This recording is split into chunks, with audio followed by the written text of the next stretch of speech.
Don't listen to a world that tells you how to show up and how to be. The therapy world told me, if you want to be taken seriously, don't talk about spiritual stuff. That's unprofessional, that's unscientific, that's going to make people question your credibility, right? The spiritual world told me, if you're really committed to this work, why are you limiting yourself with Western psychology? Why are you working within a system that pathologizes spiritual experiences, right? I am a licensed therapist. I have degrees, clinical training, and work within evidence-based practices. I work within the mental health system, and I'm an evidential medium. I communicate with people who have died. I receive messages from the other side. I work with energy, ancestors, and spirits. And for a long time, I thought I had to choose, code switch. Drop in the comments if you've ever felt the split between two parts of yourself that the world says shouldn't exist. But here's what I've learned. The split isn't real. The conflict is constructed. The idea that therapy and mediumship can't coexist, that's colonization talk. That's white supremacy culture insisting on false binaries. That's Western thought demanding we fragment ourselves instead of integrating our gifts.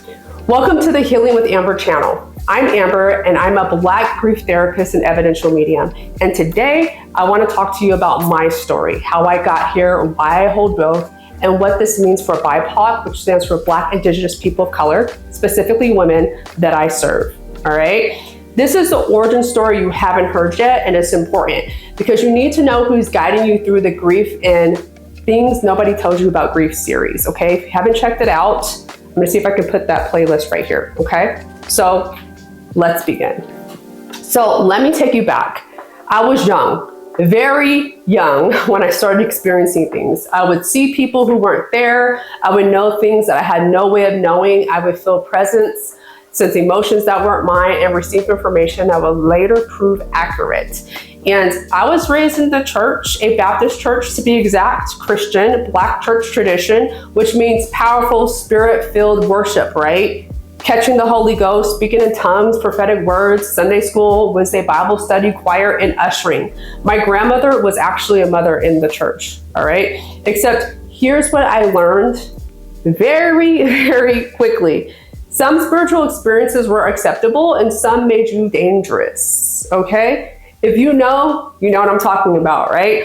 If the pastor had a vision, that was God speaking. If I had a vision, that was concerning, something to pray away, something that might be dynamic, but not in my household though, because my grandmother fully accepted everything I told her that I had experienced, and she always believed in me.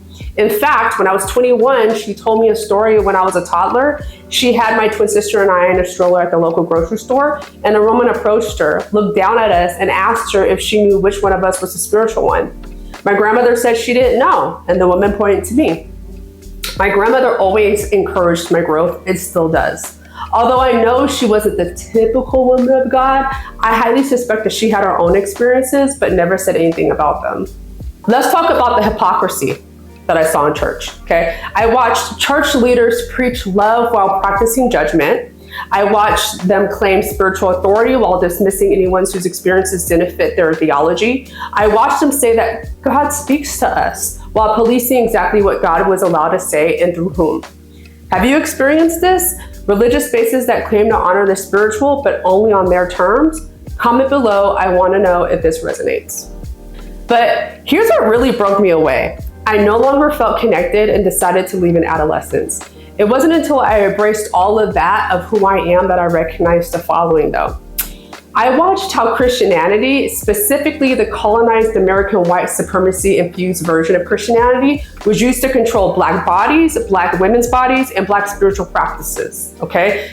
That same religion that was forced on enslaved Africans to make them civilized, that same religion that demonized ancestral practices and called our traditional spiritual systems witchcraft and paganism, the same religion that told us that our own spiritual knowing was dangerous unless filtered through white theological frameworks, okay? And I realized this wasn't about God. This was about power, about control, about erasing indigenous spiritual systems and replacing them with colonizer religion. And I didn't stop believing in divine and spirit and something greater, but I left the institution. I left the doctrine. I left the framework that demanded I abandon all my spiritual experiences to fit into someone else's limited understanding of the sacred. And when I left, my gifts exploded because I found a space who believed in me and in my experiences through the spiritualist church, where I started developing my mediumship abilities. Suddenly, without the fear and shame and constantly policing, I could actually develop what I've been sensing my whole life. I could study mediumship. I could learn from traditions that honor communication with the dead as natural, not dynamic. I could access my ancestral knowing without feeling like I was betraying spirit, right? Now, if you're ready to explore grief and spirituality outside of a colonized framework, hit that subscribe and like button now, because my Things Nobody Tells You About Grief series doesn't just challenge mainstream grief psychology, it challenges the religious and cultural conditioning that keeps us from accessing our innate full spiritual power. So then I became a therapist, and I need to be honest about this. I did it because I wanted to help people, because I felt so strongly connected to grief due to my own personal losses throughout my life and my connection to those who have passed into spirit through mediumship, right? But I also wanted to be taken seriously. I wanted letters behind my name. I wanted to be able to say, well, I'm licensed, so that when I talk about grief, about trauma, about healing, people would actually listen, okay? Because here's the reality in a white dominant culture. Spiritual authority gets dismissed, but clinical authority gets respected, okay? And you know it's true, okay? A medium saying you need to grieve your old self gets written off as woo-woo. A licensed therapist saying the exact same thing, well, that gets cited in articles, right? So I went to grad school. I learned the theories: attachment theory, cognitive behavioral theory, trauma-informed care, all of it. And here's what I discovered. Most of it was actually useful. Absolutely. Not all of it. Some of it was deeply problematic, rooted in white supremacy culture designed for white middle-class clients, pathologizing behaviors that are actually cultural or survival responses for BIPOC folks, right? But the core of it, understanding the nervous system, how trauma lives in the body, how grief activates survival responses, and how relationships shapes our capability to regulate. If that's real, that's actually very valuable. The problem was what was missing. Western psychology has no framework for the following, okay? Communication with the dead, ancestral presence and guidance, spiritual experiences that aren't pathologized as experiences, aren't pathologized as psychosis. The reality that consciousness continues after the change called death, Indigenous healing practices that Western science hasn't validated, right? So I was learning incredibly useful tools for helping people regulate their nervous systems, process trauma, and understand their grief. But I was being taught to dismiss or redirect any spiritual experiences that clients shared, and that's just not me. If someone said, I feel my grandmother near me, I was supposed to validate the emotion. Oh, you miss her dearly, while subtly communicating that the experience wasn't real. That felt like true violence to me, okay? Because I know these experiences are real. I have them, I facilitate them. I've watched them bring profound healing to grieving people, okay? So I made a choice. I would get the credentials, I would learn the clinical skills, but I would not abandon the spiritual truth. I would become a therapist because I was already a medium, right? Not despite the contradiction, but because both were needed, are needed. And if you need both, someone who understands psychology and spirituality, visit my website. The link can be found in the description. I help BIPOC women navigate grief and move out of hopelessness through psychospiritual evidence-based counseling, free therapy consultations for California residents, spiritual counseling worldwide, okay? Because you don't have to choose between science and spirit. I hold both for you. So let me talk about why this split between therapy and spirituality even exists. Because it's not natural, it's not universal, it's specifically Western, specifically rooted in colonization, okay? Because before colonization, African traditions didn't separate healing from spirituality. The healer was the spiritual guide. Medicine and magic were the same, okay? They were one. Indigenous traditions didn't separate psychology from ceremony. Trauma healing involved the whole community, ritual, connection to land, and ancestral wisdom.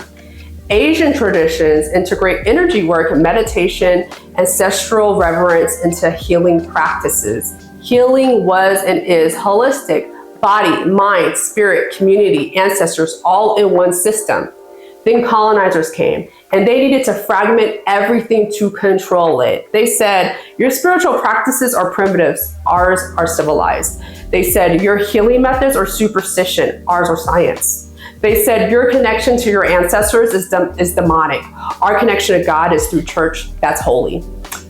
This was never about the truth, this was about power, okay? If they could convince colonized people that their own spiritual systems were inferior, dangerous, and demonic, then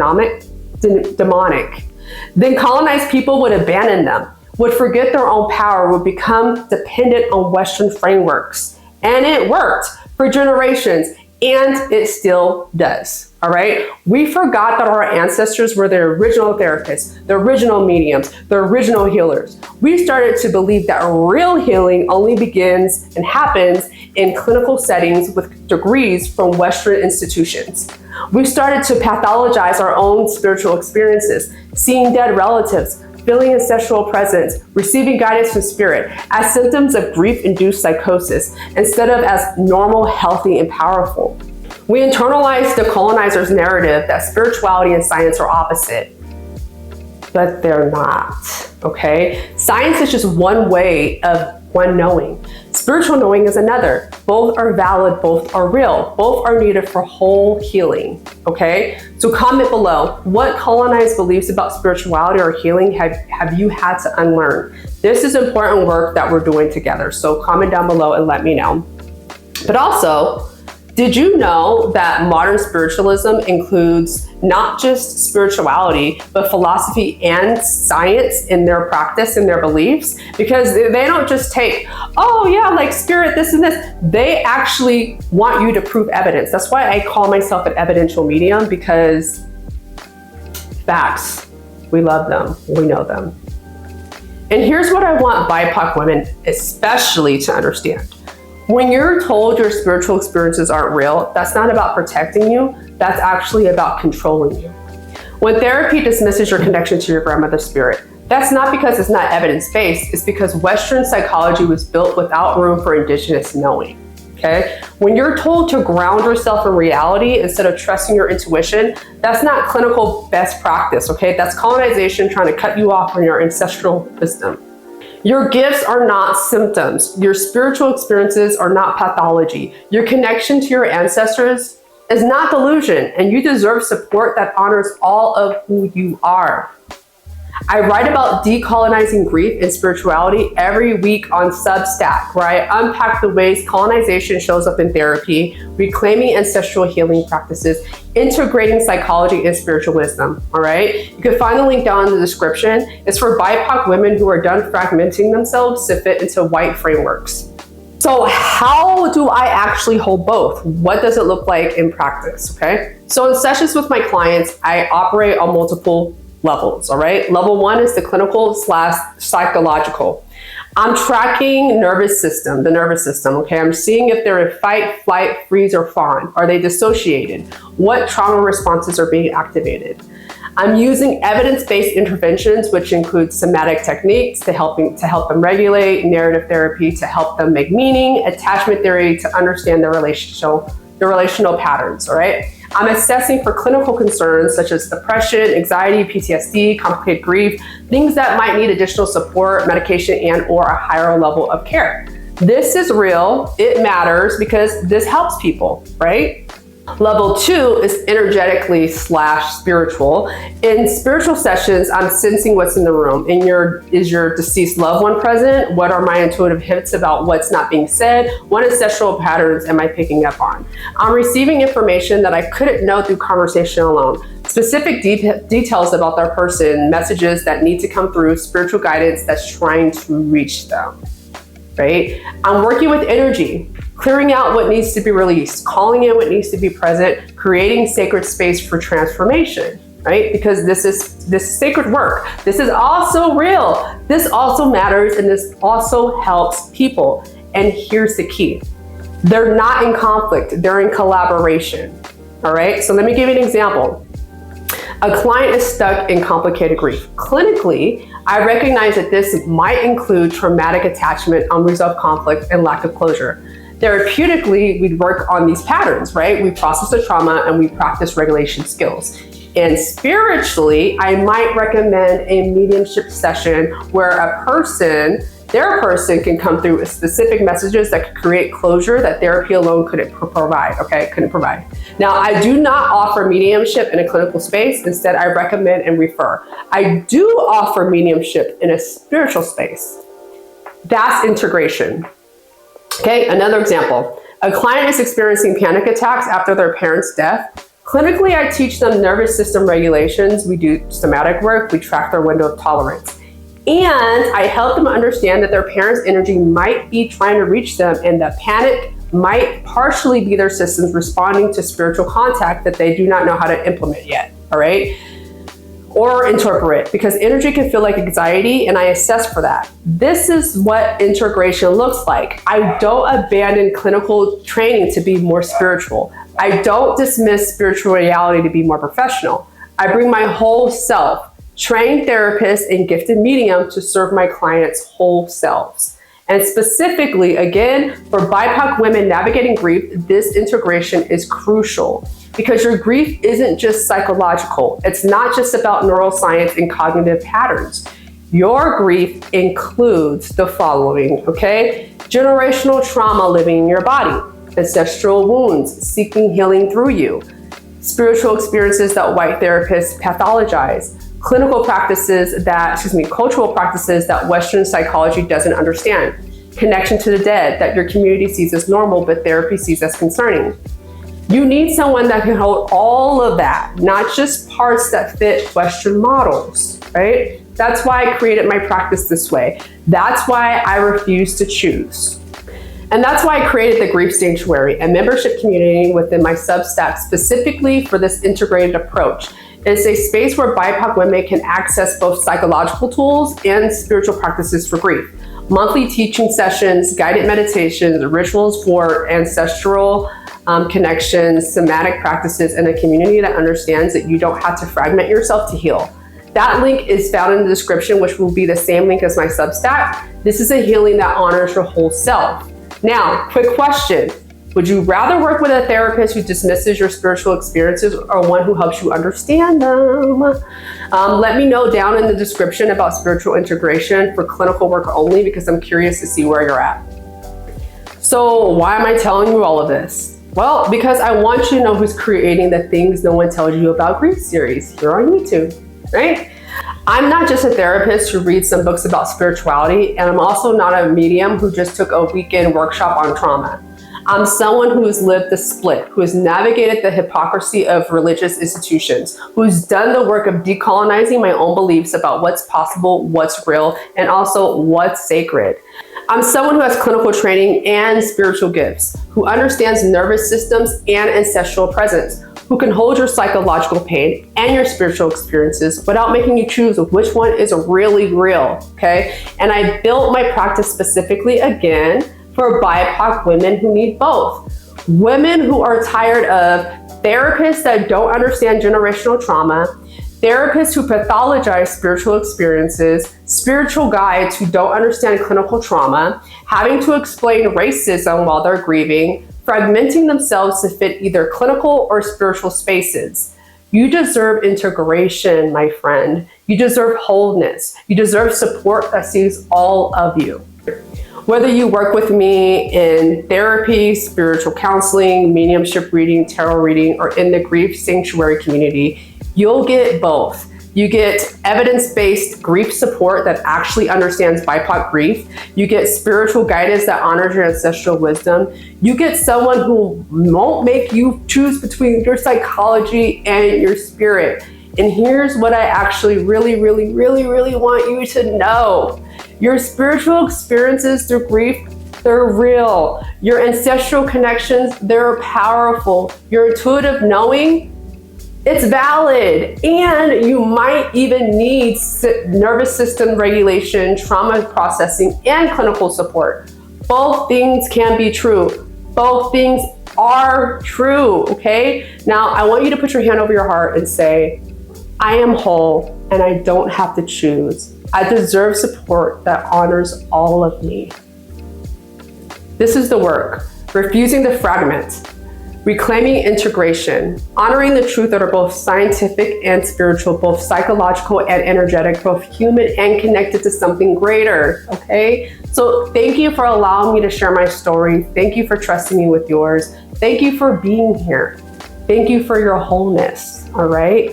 And I'll see you in the next episode of Things No One Tells You About Grief, which lands every Friday.